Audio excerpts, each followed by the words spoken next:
The Prime Minister of Israel is trying to distort these continued violations of international law. Current leaders of Israel are arrogant. Israel today do not care about the hostages. This is not a priority. Prime Minister should have recall the model of Taliban.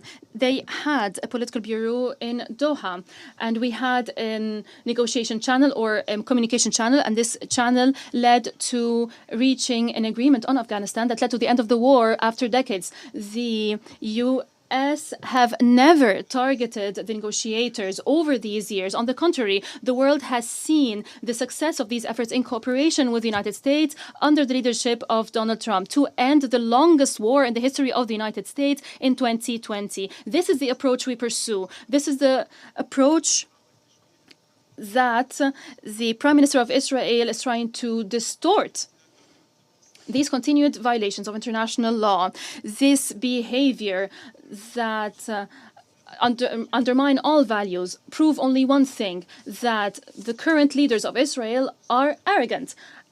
And they believe that they enjoy impunity. In addition to the genocide in Gaza and the unprecedented humanitarian disaster in the Strip, and the international community has not acted yet, here we are. We can see that Israel is undermining the stability of the region impetuously.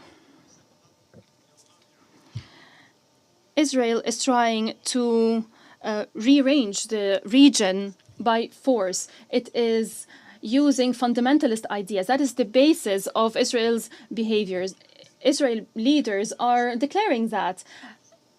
And they think that only the Israeli population is listening to them, but we're all listening to them. The peoples of the region are not accepting this kind of behavior, are not accepting this narrative. We believe fully in mediation and the peaceful settlement of disputes, and Qatar's role is being appreciated worldwide.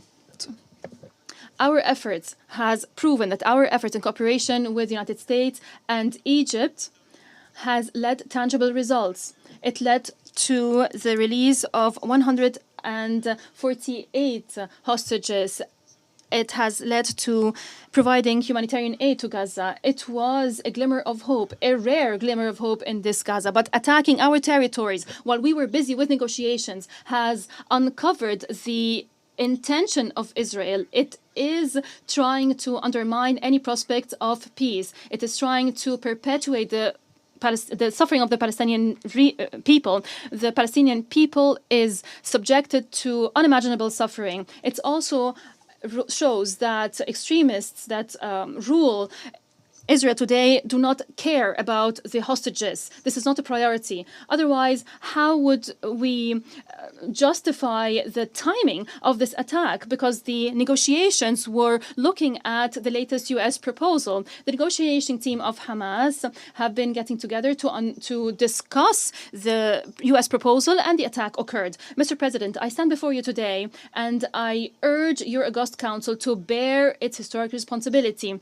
Silence before the law of the jungle and targeting a sovereign country this way undermines international efforts, undermines the prospects of any peace process in our region. The continuation of such attacks does not only target Qatar, it is a clear threat to target any country that is working on achieving peace, and that undermines the trust in the United Nations. The state of Qatar stresses, under the leadership of its emir, may God protect him, that we will continue our humanitarian and diplomatic role without any hesitation in order to stop the bloodshed. At the same time, we will not condone any attack on our sovereignty. We will reserve the right to respond through tools guaranteed by international law. We call for peace, not war. Peace is our approach, and we will not be deterred by those who call for war and destruction. Before your Security Council, we present these facts, and we recall that today We're discussing an attack on all diplomatic efforts to reach peaceful solution. The only way to peace goes through negotiations, and it starts with a ceasefire and the release of all detainees and hostages, and ensuring the unconditional entry of humanitarian aid, and lifting the blockade.